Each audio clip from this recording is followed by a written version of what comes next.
SmackDown में blood line की story बहुत ट्विस्ट ले रही है क्योंकि अब ऐसा लग रहा है कि सोलो की एमएफटी टूट सकती है क्योंकि सोलो का ध्यान जा चुका है रोमन पे और जेकब पे। तो अगर आपने आज की स्मैकडाउन मिस कर दिया तो एक एक करके सारे की पॉइंट्स को डिस्कस कर लेते हैं, रिव्यू कर लेते हैं क्या क्या हुआ आज की स्मैकडाउन में right here at the pinfall arena. तो पहले बात कर लेते हैं ब्लड लाइन की और क्या हुआ, कैसे हुआ, ब्लड लाइन का क्या एंगल आ रहा है। तो वही बैक स्टेज में सोलो बैठा हुआ था जब जेकब से उसका कन्फ्रंटेशन हुआ और सोलो ने यही बोला कि तू क्या फिर उस काम के लिए आया है, मेरे को ये बोलने के लिए कि रोमन मेरे को अपनी ब्लड लाइन में वापस बुलाना चाहता है। तो जेकब ने तो उस टाइम यही बोला कि मैं इसलिए नहीं आया हूँ, मैं तो मेक श्योर करने आया हूँ कि जे के मैच में कोई इंटरफेयर ना करे। बट हाँ, तुझे पता है कि तेरे को क्या करना है, मीन्स कि तेरे को वहाँ जाना है, तू बस इस प्रोसेस को डिले कर रहा है। तो मतलब कि थोड़ा एक माइंड गेम्स प्ले होता हुआ दिखाया कि भाई वो सोलो की माइंड में घुसने की कोशिश कर रहा है। तो जब जेकब ये सब बोल के वापस गया तो जो एमएफटी है टामा टोंगा और टाला टोंगा पीछे से सुन रहे थे और उन्होंने ये बोला कि भाई हमारा तो है आज टैग टीम मैच और वी डोंट वांट कि तू वहाँ पे आए, यानी कि सोलो वहाँ पे आए हमारे साथ, क्योंकि सोलो अब उसका दिमाग जा चुका है ब्लड लाइन की ये जो भसड़ चल रही है उसमें। और टामा टोंगा और टाला टोंगा को ऐसे दिखाया हुआ है कि भाई वो थोड़े कंफ्यूज हो रहे हैं कि ये अब ये क्या एमएफटी की तरफ आने वाला है, इसकी असली फैमिली है कौन सी, एमएफटी या ब्लड लाइन। तो वो थोड़ा सा उस कन्फ्यूजन में आ गया कि अब क्या करना चाहिए, क्या होगा। तो इसलिए जो एमएफटी है, जो टाला टोंगा टामा टोंगा, उनको लग रहा है कि भाई अब ये तो फंस गया अपने लफड़ों में, तो इट्स बेटर कि वो हमारे बिजनेस से बाहर रहे, नहीं तो हमें ही दिक्कत होगी टैग टीम टाइटल को डिफेंड रिटेन करने में या वापस लेने। जो टामा और टाला नहीं चाहते थे वही हुआ। जो टैग टीम मैच था against Arthur and Damian priest, वहाँ पे सोलो ने इंटरफेयर करा, इंटरफेयर एज इन कुछ खास नहीं करा, वो बस रिंग साइड में आया था और वही एक बहुत बड़ा डिस्ट्रैक्शन बन गई टामा और टाला के लिए। आर्थर ने कवर ले लिया पीछे से आके and Arthur and Damian Priest retain the title. But अब इससे ये दिखाया गया कि टामा और टाला काफ़ी डिसअपॉइंटेड थे सोलो से, क्योंकि उसको मना भी करा एंड उसके बाद भी सोलो आया। तो अब ये वाला एंगल मुझे ऐसा लग रहा है कि ऐसा मिलता हुआ दिख रहा है कि सोलो इज स्टिल कंफ्यूज कि ब्लड लाइन का वो माइंड गेम्स प्ले होना शुरू हो गए हैं जो जेकब ने स्टार्टिंग में करा। एंड उसके बाद इस चक्कर में टामा टाला ने मना भी करा था, उसके बाद भी उसने इंटरफेयर करा और उस चक्कर में टामा टाला नहीं जीत पाया टाइटल्स को।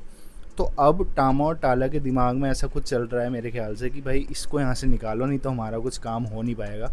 और मुझे ऐसा लगता है, और शायद ऐसा होना भी चाहिए, कि टामा और टाला को ना एक टैग टीम बन जाना चाहिए, जो कि वो पहले भी थे ब्रदर्स की। तो उनको तो अपना टैग टीम बन जाना चाहिए और इसको चले जाना चाहिए अपने वहाँ पे, जहाँ पे अपने अपने समोवन भाइयों के साथ, जहाँ पे रेलेवेंट दिखे। भले ही रोमन के अपोजिट हो या जेकब के अपोजिट हो या उनके साथ हो, बट अब एमएफटी का काम थोड़ा सा मुश्किल ही लग रहा है चलना। इस सब इंसिडेंट्स से जो सब हुआ, तो बैक स्टेज में देखा कि जेकब से जाके सोलो ने ये बोला कि जो तू ये रोमन के माइंड गेम्स मेरे शो में आके मेरे साथ खेल रहा है और मेरी एमएफटी को जीतने नहीं दे रहा ना, अगर मैं भी, मतलब उसका मतलब ये था कि मैं भी ये कर सकता हूँ, इतना मत कर कि ऐसा हो जाए कि मैं रोमन के शो में आके रोमन के बिजनेस में इंटरफेयर करने लग जाऊँ, यानी कि मैं रॉ में आ जाऊँ और रोमन के साथ इस तरीके से खेलने लग जाऊँ कि उसके टाइटल में बाधा बन जाऊँ और वो शायद टाइटल हार जाए। तो ये सोलो ने जेकब से बोला एज अ वार्निंग कि मेरे काम में इंटरफेयर मत करो ताकि मैं तुम्हारे काम में इंटरफेयर ना करूँ। बात तो हो गई ब्लड लाइन की, अब बाकी की स्मैकडाउन की भी डिस्कशन कर लेते हैं। स्मैकडाउन का शो इस बार और शोज से बेटर था, मतलब और स्मैकडाउन के शोज से जो हम पास में देखते हुए आ रहे हैं कुछ हफ्तों से, उनसे काफ़ी बेटर था क्योंकि मैचेस अच्छे थे। पहला मैच जो हाईलाइट था और जो ओपनिंग मैच था वो था WWE चैम्पियनशिप का between Cody Rhodes and Gunther, जिसमें स्पेशल गेस्ट रेफरी था सैमी जेन। और मुझे तो ऐसा लग रहा था कि सैमी जेन जिस तरीके की अभी मेंटल स्टेट में है ना, वो कोडी रोड्स को हरवा देगा, क्योंकि कोडी रोड्स से उसकी थोड़ी सी भसड़ चल रही है, पर ऐसा नहीं हुआ। मैच में गुंथर के साथ उसकी थोड़ी कॉन्फ्रंटेशन हुई, एक्सचेंज ऑफ वर्ड्स हुए, जिसके कारण गुंथर ने सैमी जेन को ही पावर बॉम्ब मार दिया। एंड इस बात से आइरेट होके सैमी जेन ने गुंथर को फास्ट काउंट करके हरवा दिया, यानी कि कोडी रोड्स ने रिटेन कर लिया था। बट बैक स्टेज में फिर वो ड्रामा शुरू हुआ कि मैं इसकी वजह से हारा हूँ, बैड रेफरी है एंड ऑल। तो कोडी रोड्स ने बोला कि ठीक है, मेरे को भी ऐसे जीतने का कोई शौक नहीं है, and Cody Rhodes wanted to restart that match. Nick Aldis ने उसको साथ दिया, मैच रीस्टार्ट हुआ। इस बार सैमी जेन रेफरी नहीं था, इस बार कोई दूसरा रेफरी था, मतलब मेन जो ऑफिशियल्स होते हैं वही था। बट सैमी ज़ेन ने फिर से इंटरफेयर करा गेम में और हलवा किक मार दी गुंथर को। That cause the disqualification. Gunther जीत तो गया बट डिस्क्वालिफिकेशन में you all know title change hand नहीं करता। Cody was still the champion. And हाँ, जब ये मैच ख़त्म हुआ था ना, मैं उसी टाइम समझ गया था कि ये जा रहा है ट्रिपल थ्रेट के एंगल की तरफ, क्योंकि as you all no night of champions Riyadh में है एंड वहाँ पे सैमी ज़ेन का होना ज़रूरी है। जब WWE में जाएगा वहाँ वहाँ सैमी ज़ेन का होना ज़रूरी है। तो मैं उसी टाइम समझ गया था कि एंगल ट्रिपल थ्रेट का मिल रहा है और वही हुआ। एंड में, शो के एंड में, Cody Rhodes requested निकोल्डस। Cody Rhodes ने निकोल्डस से रिक्वेस्ट करी कि मेरे को दोनों चाहिए, मैं दोनों को हराऊंगा और ताकि मैं ये स्टोरी को ख़त्म कर पाऊँ, इनका जो चैप्टर है वो क्लोज़ कर पाऊँ। तो निकोल्डस ने उसकी बात पे हामी भरी एंड नाइट ऑफ चैम्पियंस में we got the WWE championship triple threat match, जहाँ पे कोडी रोड्स, सैमी ज़ेन और Gunther will fight for the WWE title. Number 1 contendership match था for the United States championship, जहाँ पे Ricky cents और कार्मेलो हेस का match था। लास्ट बार time SmackDown में ट्रिक विलियम्स ने बोला था तुम दोनों भाई अपना सॉर्ट कर लो, जो जीता वो मेरे टाइटल के पीछे आ जाना। और आज वही मैच था कार्मेलो हेस और रिकी सेंट्स का।